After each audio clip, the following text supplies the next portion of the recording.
Bonjour à tous et bienvenue dans un nouvel épisode de Cryptalk. Aujourd'hui, j'avais vraiment envie de mettre en lumière Bitcoin qui nous a fait une très belle envolée cette semaine.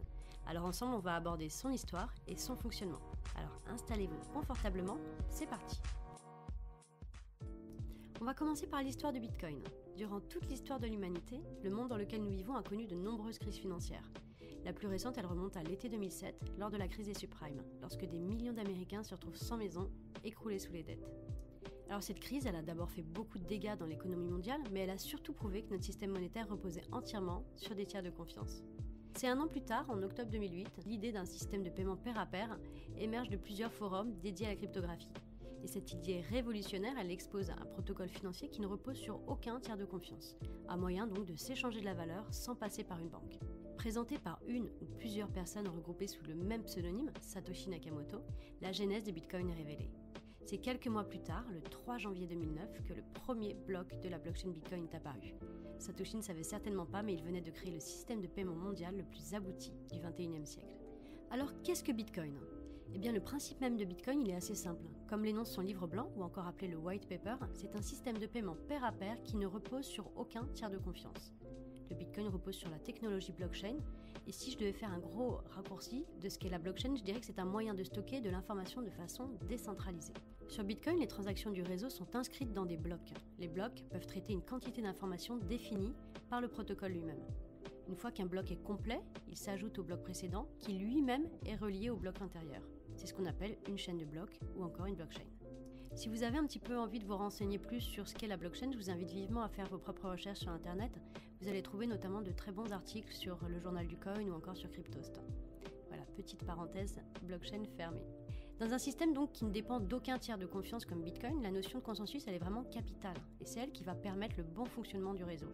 Alors qu'est-ce que la preuve de travail ?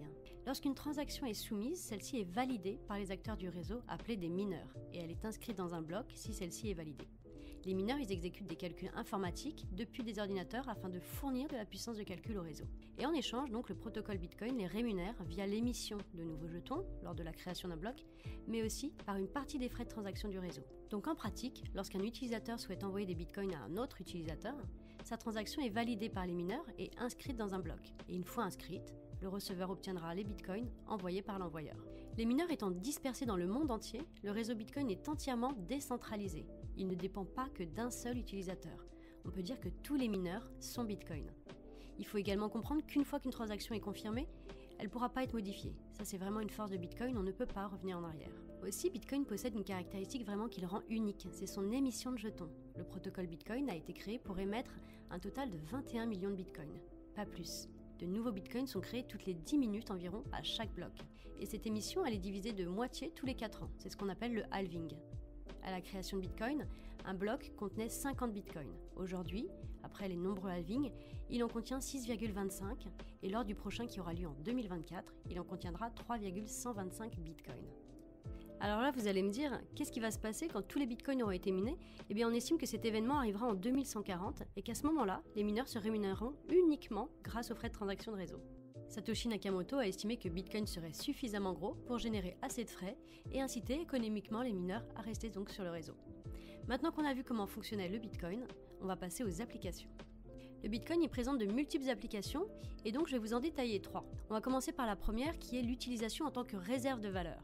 Depuis sa création, le prix du Bitcoin il ne cesse de croître. On en a encore la preuve aujourd'hui.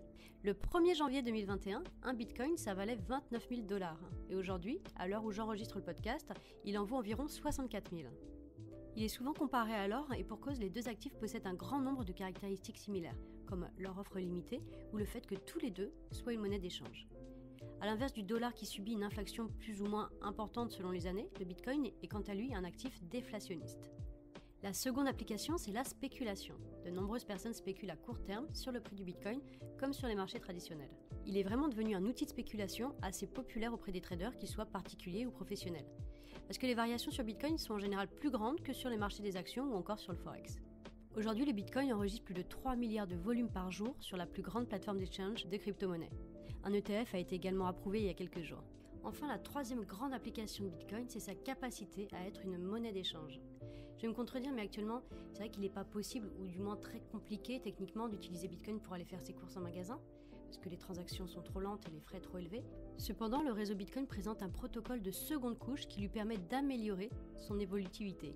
Peut-être que vous en avez déjà entendu parler, c'est ce qu'on nomme le Lightning Network. On pourra d'ailleurs faire un podcast sur ce sujet si ça vous intéresse.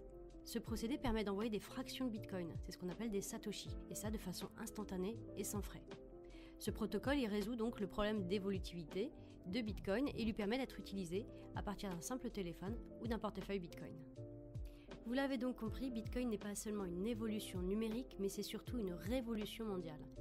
Il y a aujourd'hui 1,7 milliard de personnes dans le monde qui n'ont pas accès à un compte bancaire. Alors on ne s'en rend pas forcément compte quand on vit dans un pays comme le nôtre, mais tout le monde n'a pas un accès aussi facile aux services bancaires. Bitcoin permet à ces personnes-là de retrouver une souveraineté financière grâce à un simple smartphone et une connexion Internet. Le Salvador, vous avez dû en entendre parler dans les médias, c'est un pays qui compte également une grande partie de sa population de non bancarisés. Et il a annoncé il y a quelques mois reconnaître le Bitcoin comme la monnaie légale. Ainsi, des milliers de citoyens vont bénéficier donc d'un portefeuille Bitcoin leur permettant de dépenser leur argent sans passer par une banque.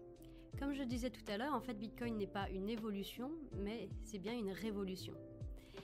Voilà, donc cet épisode est maintenant terminé. Bitcoin, on pourrait en parler des heures et des heures, c'était vraiment une introduction. J'espère vraiment que ça vous a plu. Si c'est le cas, n'hésitez pas à mettre en favori ce podcast et vous abonner à la chaîne. De cette façon, vous n'en louperez aucun. Voilà, je vous dis donc à la semaine prochaine. C'était Chloé de Filmaning.